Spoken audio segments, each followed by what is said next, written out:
Hello साथीहरू, मैले चाहिँ सिनबाट लुगा कति 7,000 कतिको अफर चलेको थियो नि त। त्यति बेला मैले पनि सिनबाट लुगा मगाउँछु भनेर है। मसँग लुगाहरू त टन्नै थियो नि त। नेपालबाट आउँदाखेरि मैले त्यस्तो धेरै यता लुगाहरू किन्नु परेको छैन क्या। मैले चाहिँ यता आइसकेपछि अब तन्ना अनि एक जोड जुत्ता के काम जाँदाखेरि त्यो लेस बाँध्न नमिल्ने क्या, त्यस्तो चाहिँ भराएको थिएँ, मतलब अर्डर गरेको थिएँ कि। अनि त्यो तन्ना एउटा टी सर्ट 2077 कतिको सामान भएको थियो है। त्यो त फोनको डिस्प्ले गएको मेरो है। अनि त्यो डिस्प्ले गएको थियो, त्यहाँ लोकेसन राख्दाखेरि खै के मिस्टेक भएछ, आएको त मैले सबै हेरेर नै राखेको थिएँ।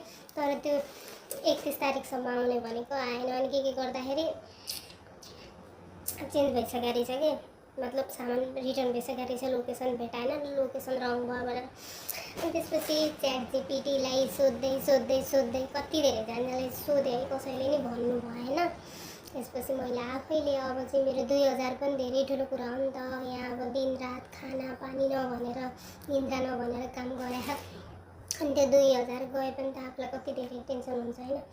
अनि मैले दिनरात के गरेँ केही उपति नलागेपछि ChatGPTलाई सोधेर, अनि त्यसपछि ChatGPTलाई चाहिँ वालेटमा गरेर तिम्रो वालेटमा जम्मा हुन्छ, त्यो पैसाबाट तिमीले फेरिबाट लिन सक्छौ भनेर भनेपछि अनि गएँ, सिनमा गएँ,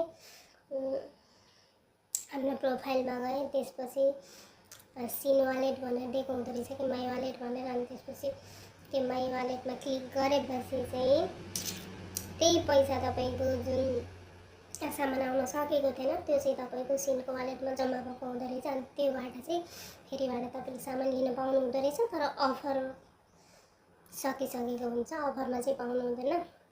त्यसपछि चाहिँ मैले त्यही तन्ना जुन मलाई मन परेको थियो त्यो तन्ना मगाएँ।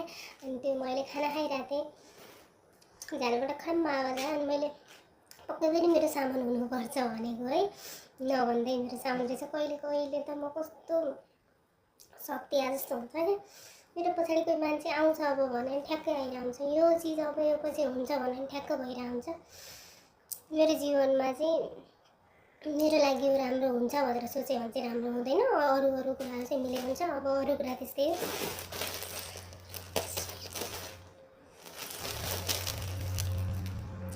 मेरो सामान कस्तो छ हेरौँ है त।